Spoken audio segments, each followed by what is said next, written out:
Kalau belum subscribe juga segera ya, supaya kita bisa terus mengikuti channel ini. Buka bersama dengan saya di Matius 11 ayat 2 sampai 15. Kasih judul jangan kecewa. Gini ya, apapun ya, pokoknya jangan kecewa karena masa depan itu ada. Selama kita masih punya masa depan dalam Tuhan, dalam janjinya Tuhan belum menyerah, berarti kita dilarang kecewa. Sebab orang yang kecewa sudah nggak punya masa depan loh. Yang dia punya hanyalah waktu berjalan, sedangkan dia masih hidup di masa lalu dan rohnya adalah trauma. Orang begitu sudah kehilangan future-nya. Makanya dilarang kecewa, karena kecewa itu membunuh masa depan kita. Apapun pokoknya, jangan menyimpan roh kecewa di dalam hati kita. Matius 11 ayat 2 sampai 15, mari kita baca. Yesus dan Yohanes Pembaptis di dalam penjara. Yohanes mendengar tentang pekerjaan Kristus. Lalu menyuruh murid-muridnya bertanya kepadanya, "Engkaukah yang akan datang itu atau haruskah kami menantikan orang lain?" Tunggu sebentar. Ini apa-apaan? Ayat 2 dan 3, kok Yohanes going back in time? Kok dia menyesali pengakuannya sendiri? Seingat saya di Yohanes 1 ayat 29 sampai 34, nggak usah dibuka. Panjang lebar di sana ceritanya cukup lengkap. Yohanes Pembaptis melihat Yesus datang. Sekalipun mereka cousin, kayaknya mereka nggak pernah bertemu ketika mereka growing up. Mereka itu beda kota, nggak seperti zaman sekarang transportasi mudah. Sepertinya mereka itu tumbuh sendiri-sendiri, tidak pernah ketemu lagi. Jadi Yohanes Pembaptis tidak mengenali siapa orang itu. Tapi Yohanes Pembaptis tiba-tiba mendapatkan sebuah intuisi dari sorga, dan dia langsung berkata, itulah anak domba Allah yang mengangkat dosa dunia. Lalu bukan hanya itu, Yohanes pun mengaku. Demikianlah pengakuannya, dia berkata, maka aku sendiri mengakui bahwa orang ini yang akan datang. Orang inilah yang menjadi Mesias gitu ceritanya. Lalu Yohanes bersaksi bahwa dia melihat burung merpati turun. Langit terbuka, sedangkan dia pernah mendapatkan sebuah amanah. Sebagai nabi dia berpuasa, hanya makan belalang saja di padang gurun, bertahun-tahun di sana. Dia berkata, dia mengaku bahwa Tuhan berbicara kepada dia, bahwa Mesias yang datang itu nanti kamu akan lihat, yang diberikan roh Allah ke atasnya, itulah dia. Dan Yohanes mengaku, sekalipun dia tidak mengenal Yesus, tapi ketika melihat burung merpati itu turun, langit terbuka, dia tahu inilah dia. Bukankah dia sudah mantap sekali, dia mengaku dialah yang akan datang itu, dan dialah juru selamat dunia. Tapi kenapa sekarang dia kembali lagi kepada keraguan dan kebimbangannya? Kayak dia nggak tahu apa-apa. Di dalam penjara Yohanes mendengar tentang pekerjaan Kristus, lalu menyuruh murid-muridnya bertanya kepadanya. Murid-murid Yohanes disuruh kepada Yesus untuk bertanya, "Hello, engkaukah Mesias atau engkaukah yang akan datang itu? Atau haruskah kami menantikan orang lain?" Apa yang salah? Pertama-tama ayat 2, di dalam penjara. Yohanes di penjara karena menegur seorang raja. Di dalam penjara, mungkin karena lama di sana, dia stagnan di situ, nggak bisa keluar, juga nggak dihukum mati, dibiarkan di sana, proses hukumnya dilambat-lambatkan. Yohanes nggak ngerti mau apa ini, maju kena, mundur kena, maju nggak bisa, mundur nggak bisa. Posisi stuck itu rawan kecewa. Posisi apapun dalam hidupmu yang sifatnya stagnan itu rawan kecewa. Kok begini ya? Doaku yang nggak dijawab dan juga tidak ditolaknya. Jadi gimana ini? Apa-apaan? Maunya gimana? Apapun dalam hidup ini yang posisi stagnan, posisi stuck maksudnya, itu sangat rawan. Sampai kapan? Aku tidak punya kepastian. Melulu begini, boring sekali, hidupku jenuh ah. Hati-hati. Ketika Yohanes di dalam penjara, mulai masuk virus ragu, bimbang, mempertanyakan diri, mempertanyakan Tuhan. Mulai dia kecewa dengan kehidupan. Bukankah Allah yang kulayani sebagai nabi ini? Kenapa dia tidak pernah menilik aku di penjara? Sedangkan di luar sana terjadi pesta pora Yesus dan revival serta kebangunan rohaninya. Apa-apaan ini? Kenapa aku dilupakan? Aku tidak lagi di dalam tangan Tuhan kayaknya. Sudah nggak ada dalam pikiran. Sudah tidak ada di dalam ruang matanya. Hello, are you there? Halo, masihkah engkau ada di atas sana, di atas tahta? Masih peduli nggak sama nabi kecil ini? Mulai mengasihani diri sendiri.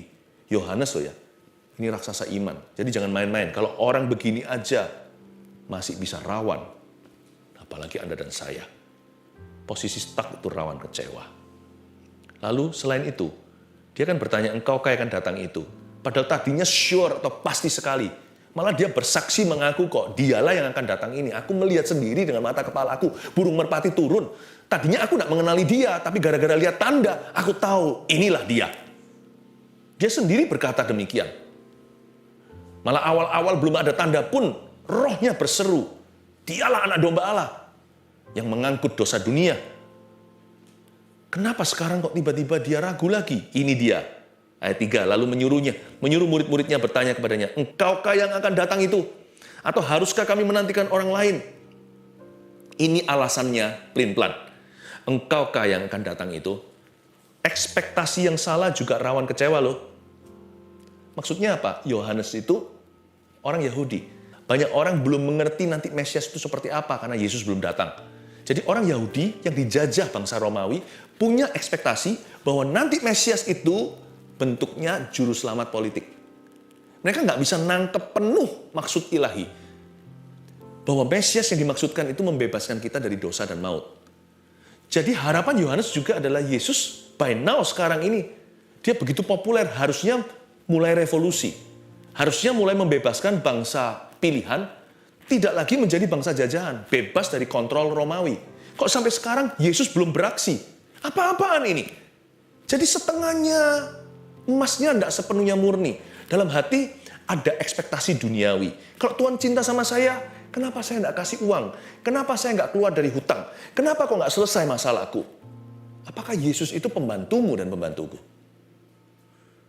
Andai kata kita mati dalam hutang piutang kita, saya tidak doakan ya. Saya tidak berharap, saya percaya mujizat Tuhan. So what? Asal hutang dosa kita itu dihapusnya. Apakah Tuhan itu berjanji memangnya harus memberi semua yang kita mau? Kalau kita nggak sembuh gimana? Saya percaya kesembuhan ilahi. Jangan salah mengerti. Tapi Tuhan itu adalah Tuhanmu. Dia bukan dokter praktek yang kau bayari. Dia bukan apoteker kita. Dan dia juga bukan Santa Claus, bukan pesugihan. Kenapa dia harus memberikan apa yang kau mau? Ekspektasi kita itu setengahnya itu masih duniawi. Yohanes agak sedikit kecewa. Kok Yesus belum bebaskan dari tangan Romawi? Mesias politiknya itu. Engkaukah yang akan datang itu? Are you the one to come? Atau kami harus menunggu orang lain lagi? Ada embel-embelnya yang belum dicatat di sini. Tapi saya mengerti kok maksudnya. Kenapa sampai sekarang dikau belum beraksi? Yesus menjawab mereka. Pergilah dan katakanlah kepada Yohanes apa yang kamu dengar dan kamu lihat. Harapannya bebas Romawi, ayat 5, orang buta melihat, orang lumpuh berjalan, orang kusta menjadi tahir, orang tuli mendengar, orang mati dibangkitkan, dan kepada orang miskin diberitakan kabar baik. Dan berbahagialah orang yang tidak menjadi kecewa dan menolak aku. Ini kan sindiran halus dari Tuhan. Beritahu sama gurumu, tapi karena itu gurunya, Yesus harus jaga etika. Tuhan Yesus sebaliknya tidak menyebut itu Yohanes Pembaptis. Yohanes Pembaptis juga lebih tua dari Tuhan Yesus. Tuhan Yesus itu sangat jaga etis. Dia tidak menyebut beritahu gurumu. Dia berkata, berbahagialah orang yang tidak menjadi kecewa dan menolak aku sebagai pesan untuk luas. Sebagai sebuah universal message. Dia tidak menyindir siapa-siapa. Tapi ini juga pesan untuk Yohanes, sang nabi besar itu yang disebut memiliki roh Elia. Dan berbahagialah orang yang tidak menjadi kecewa dan menolak aku. Dengan kata lain, tolong juga sampaikan gurumu. Berarti Yohanes Pembaptis hampir menjadi kecewa. Atau mungkin sudah, tapi belum menolak Allah. Hampir-hampir saja. Yohanes murtad, saya nggak berani ngomong sejauh itu.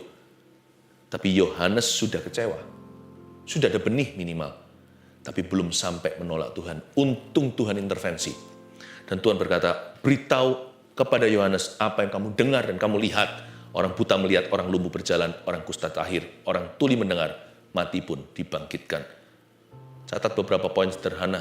Kenapa jangan kecewa? Nomor 1 dari ayat yang kita baca, ayat 4, Yesus menjawab mereka, pergilah dan katakanlah kepada Yohanes, apa yang kamu dengar dan kamu lihat. Pertama, kenapa jangan kecewa? Sebab orang yang kecewa tidak akan melihat pekerjaan Allah. Orang yang kecewa tidak akan melihat pekerjaan Tuhan. Entah luput melulu alias nggak jodoh. Jadi kecewa itu, kalau kita kecewa hati, kita nggak akan jodoh sama karya-karya Tuhan berikutnya. Kok bisa ya? Ketika Allah melawat, orang itu nggak di situ. Kenapa? Dia kecewa, nggak mau lagi ke gereja. Tiba-tiba terjadi lawatan Allah. Aneh ya? Orang itu kecewa dan dia sudah kepahitan. Lalu setelah itu memutuskan untuk tidak lagi menghadiri pertemuan. Kok bisa pas di pertemuan itu? Nubuatan-nubuatan diberikan. Demikian pula hikmat dan marifat. Tuhan masih berbicara dengan cara demikian lewat karunia-karunia. Yang penting, tujuan akhirnya adalah Yesus dimuliakan. Tapi orang itu nggak di sana. Entah luput. Atau kadang-kadang, kok bisa ya? Penyertaan Tuhan di sebelah kanan, orang itu jalan di lane kiri. Nanti waktu orang itu pindah kanan, penyertaan Tuhan di kiri. Nggak pernah. Jodoh nggak pernah ketemu. Karena roh kecewa itu tidak bisa berjalan bersama-sama dengan Roh Kudus. Daging tidak bisa sinkron dengan roh. Barang siapa hidup dalam daging, dia tidak akan menggenapi keinginan roh. Sebaliknya, jikalau dengan kuasa roh kau mematikan perbuatan daging, kamu akan hidup. Kadang-kadang luputnya juga bukan karena kesengajaan. Tapi ada juga orang-orang yang sengaja luput. Diberitahu Tuhan sedang bekerja, aku nggak mau gitu-gituan. Dulu aku anak Tuhan. Ada orang yang luput, tapi ada orang yang sengaja meluputkan diri dari pekerjaan Allah. Dia semakin menjauh seperti Firaun, hatinya membatu. Orang yang kecewa, tambah hari tambah keras. Dan dia lihat Tuhan bekerja pun dia tidak terjamah. Dia melihat Tuhan berbuat sesuatu yang hebat pun dia tidak mengaguminya. Dia kelihatan orang lain diubah, yang lain ditolong, saya juga. Dia tidak berkata demikian, dia berkata so what gitulah. So what gitulah. Dia sudah tidak haus dan lapar. Entah luput, entah disengaja, orang kecewa tak akan pernah mengalami pekerjaan Tuhan lagi. Sayang sekali, untungnya Yohanes tidak sampai terlambat. Ayat 6 sekali lagi, dan berbahagialah orang yang tidak menjadi kecewa dan menolak aku. Berbahagia, jadi orang kalau nggak kecewa itu bahagia. Berarti orang itu tambah bagus, semakin indah, makin mantap betul. Jadi saya kasih poin kedua, kenapa jangan kecewa? Orang yang kecewa akan berubah. Hati-hati ya. Roh kecewa itu atau benih kecewa itu sangat berbahaya jikalau bukan paling berbahaya bagi jiwa kita. Dosa yang paling membuat kita guilty apa? Dosa percabulan. Karena Alkitab memperingatkan dengan jelas. Dalam tulisan Paulus, dalam suratnya dia berkata begini. Karena orang yang berzina, dia berdosa terhadap dirinya sendiri.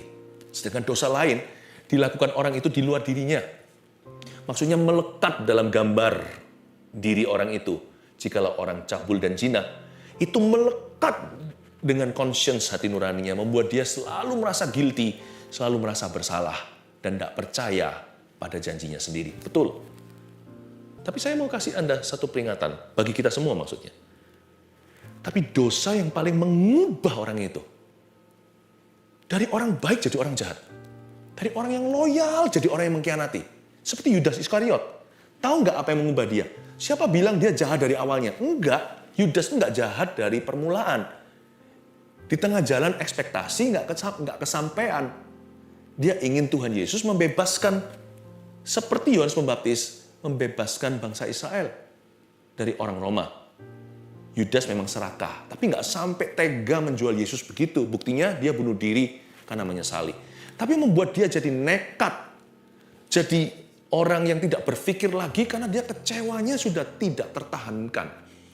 Orang kecewa itu bisa berubah dari baik jadi jahat, dari loyal jadi pengkhianat. Anda akan terkejut. Orang yang mengeluhkanmu akan menyalibkanmu dan berkata salibkan dia karena kecewa. Orang yang kecewa itu akan berubah. Kalau dosa yang membuat kita paling menyesal, itu dosa zina contohnya. Dosa yang mengubah personality atau kepribadian seseorang. Bukan sampai penyesalan, adalah dosa kecewa. Adalah roh kecewa maksud saya. Adalah kecewa hati. Karena lebih mudah untuk menyelamatkan orang berdosa daripada menyelamatkan sahabat yang kecewa. Mending kita selamatkan orang yang bersalah daripada kita mencoba berbaikan dengan orang yang sudah kecewa sama kita. Hati-hati ya, kalau Anda melihat suami Anda sudah kecewa sama Tuhan ceritanya. Padahal Tuhan itu begitu baik, sempurna, mau dikecewai apanya? Emangnya Tuhan utang sama kita itu utang apa?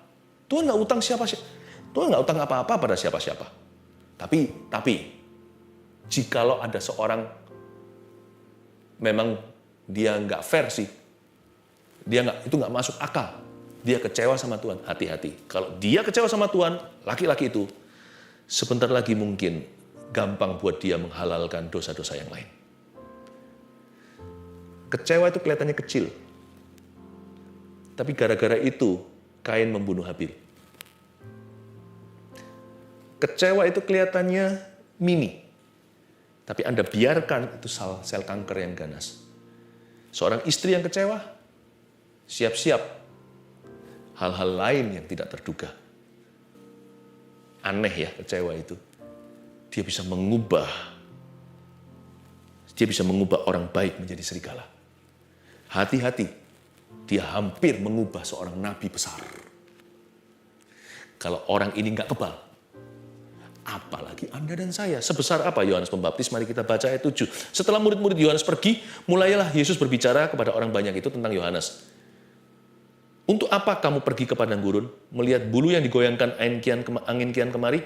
Atau untuk apakah kamu pergi, melihat orang yang berpakaian halus? Orang yang berpakaian halus itu tempatnya di istana raja. Jadi untuk apa kamu pergi, melihat nabi? Benar, dan aku berkata kepadamu, bahkan lebih daripada nabi. Yohanes itu lebih daripada nabi. Yesus tidak menghina Yohanes sekalipun Yohanes sudah kecewa. Yesus sangat menjunjung tinggi hambanya ini. Dan saya senang sekali lewat ayat ini ada sedikit tambahan pewahyuan buat kita. Nggak usah bela diri, nggak usah coba jelaskan kanan kiri. Percaya nggak? Tidak ada alasan untuk kita kecewa sama manusia. Mengapa?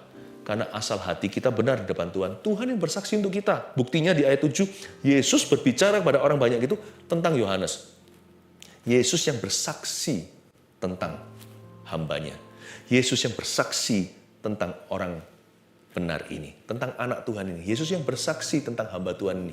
Yesus yang bersaksi tentang nabi ini. Jangan takutlah. Jangan kecewa sama manusia. Nanti cepat lambat, paling lama di akhirat, Tuhan pasti bersaksi. Ketika di hadapan semua orang, Anda diwisuda. Asal hati Anda benar dan berkenan di hadapan Tuhan. Ketika Tuhan berkata, masuklah dalam sukacita Bapakku, hamba yang kukenan.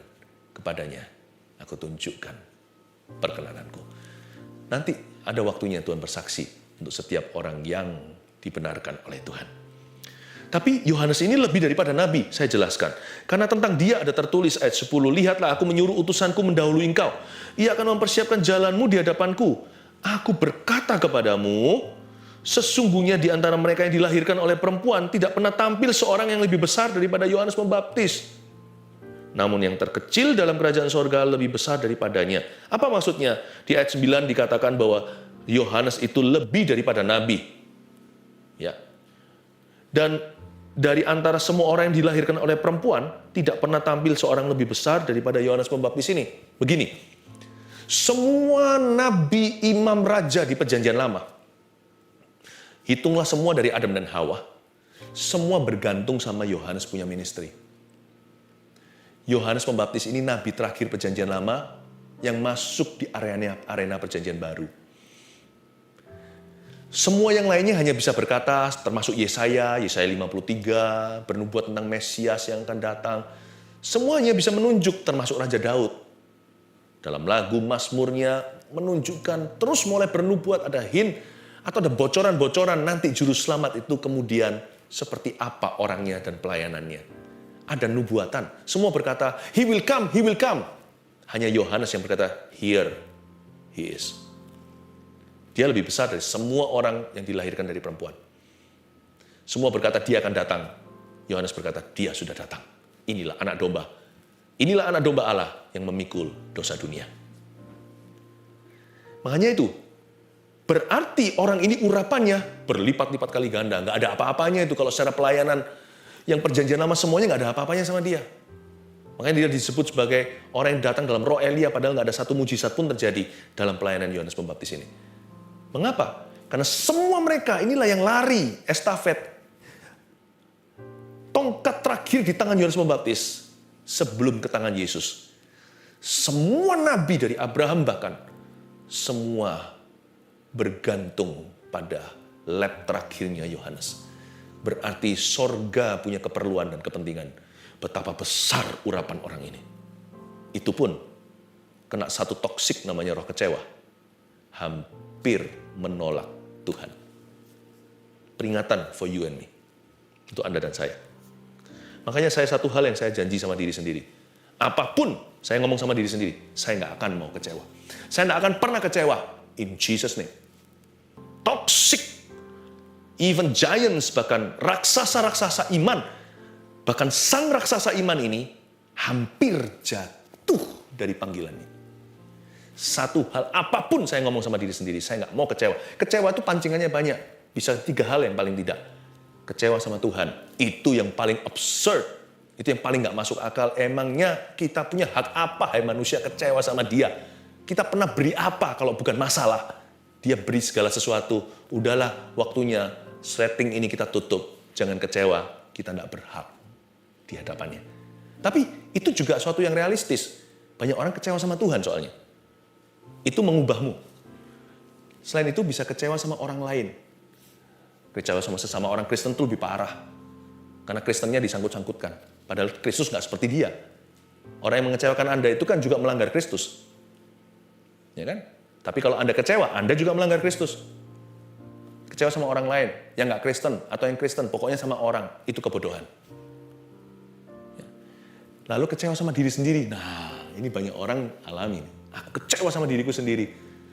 Dirimu dan diriku sudah dibeli loh. Kecewa sama diri sendiri berarti kecewa sama tuannya. Siapa yang jadi Tuhanmu? Ya Tuhan Yesus. Makanya orang yang kecewa sama dirinya juga pasti menjauhi Tuhan. Orang yang kecewa sama diri pasti jauh dari Tuhan. Janganlah hati-hati dengan pancingan kecewa. Ada banyak soalnya.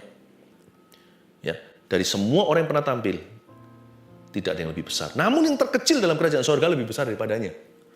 Luar biasa Tuhan itu memuji. Kenapa sih yang terkecil dalam kerajaan sorga lebih besar daripadanya? Singkat aja. Yohanes itu mati ketika Yesus masih beraksi. Orang lumpuh berjalan, orang mati dibangkitkan. Orang kusta disembuhkan. Tapi setelah itu dia mati kan, dipenggal sama Herodes. Dia jadi martir. Lalu Yesus naik ke kayu salib, Yohanes nggak di situ. Yesus bangkit, udah nggak ada. Naik ke sorga apalagi. Turun Roh Kudus, Yohanes sudah jauh sebelumnya meninggal dunia. Itulah sebabnya kita ini lebih hoki, gitulah bahasanya. Kita lebih bahagia yang terkecil dalam kerajaan sorga. Kita ini jangan suka mengecilkan diri sendiri. Kita harus bangga loh, kita itu tahu Injil semua itu sudah terjadi di belakang kita. Sekalipun 2000 tahun lalu, Roh Kudus jamah kita tahu. Itu untuk kita. Kita punya Alkitab di tangan kita. Kita tahu yang Yohanes nggak tahu semasa dia ada di dunia. Kita alami yang dia nggak bisa alami. Karena itu sebesar-besar Yohanes sebagai nabi terakhir perjanjian lama, anak Tuhan perjanjian baru itu lebih besar dari dia. Karena kita tahu Yesus mati. Tiap Jumat Agung kita rayakan kematiannya. Paskah kita rayakan kebangkitan. Yohanes tidak punya kesempatan dan tidak punya hak istimewa yang Anda miliki itu. Sejak tampilnya Yohanes Pembaptis hingga sekarang, ayat 12, kerajaan sorga diserong dan orang yang menyerongnya mencoba menguasainya. Sebab semua nabi dan kitab Taurat bernubuat hingga tampilnya Yohanes. Dan jika kamu mau menerimanya, ialah Elia yang akan datang itu. Ayat 12, saya jelaskan. Sejak tampilnya Yohanes Pembaptis hingga sekarang, kerajaan sorga diserong dan orang yang menyerongnya mencoba menguasainya. Memang kita harus lawan arus feeling ini yang seringkali menggoda, menipu, dan menghasut kita untuk jauh. Sebab kerajaan sorga itu tidak mudah, diberi cuma-cuma. Tapi untuk kita masuk ke dalamnya, jangan harap kanan kirimu membantu. Jadi kalau kita mau masuk kerajaan sorga, mau berjalan langgeng, mau berjalan dengan mapan, mau berjalan dengan mantap sampai ke ujungnya, kita harus menyerongnya. Karena itu kecewa hanya membuat parah. Nomor 3, mending terus berusaha daripada kecewa. Itulah sebabnya saya nggak mau kecewa. Mending saya pakai usaha untuk menyerong itu. Jeripaya maksudnya. Tekad bulat. korban bayar harga kalau perlu, lebih baik untuk sesuatu yang ada ujungnya. Kecewa itu hampa ujungnya. Sama-sama hard labor, sama-sama jeripaya. Daripada saya jeripaya menjaring angin, lebih baik saya jeripaya untuk dapat roti. Kecewa tidak berakhir roti. Kecewa berakhir jatuh. Tapi iman berakhir roti. Pengharapan tidak mengecewakan. Mending terus berusaha saya daripada kecewa. Orang yang kecewa, tanda bahwa dia nggak cukup serius dengan Tuhan. Dan orang yang kecewa, tanda bahwa dia tidak desperate enough. Tidak cukup menginginkan itu. Apapun juga yang Tuhan telah janjikan. Mending saya pakai kekecewaan saya. Mending saya pakai hal-hal yang mengecewakan saya untuk memotivasi saya maju. Jeripayanya sama, keringatnya juga sama kok. Jadi, itu yang dimaksud kerajaan sorga diserong dan orang yang menyerongnya mencoba menguasainya. Mending terus berusaha daripada kecewa. Dan jika kamu mau menerimanya, ayat 14, ialah Elia yang akan datang itu. Siapa bertelinga, hendaklah ia mendengar. Amin. Saya belum ada waktu untuk menjelaskan bagaimana Elia sendiri juga kecewa dan dalam bahaya. Yohanes Pembaptis dan Elia ada kesamaan dalam cerita. Tapi Tuhan itu baik. Tuhan itu baik kepada hamba-hambanya. Masing-masing punya akhir sendiri dari Tuhan. Yang pasti kita jangan mengakhiri hidup kita dengan kecewa hati. Mari serahkan di atas mezbah. Kita bawa ke hadapan Kristus. Jangan kecewa 1, 2, 3. Orang yang kecewa tidak akan melihat pekerjaan Allah. Orang yang kecewa akan berubah. Mending terus berusaha daripada kecewa. Catat itu, hidupi. Dan Tuhan akan menyertai perjalananmu. Praise the Lord.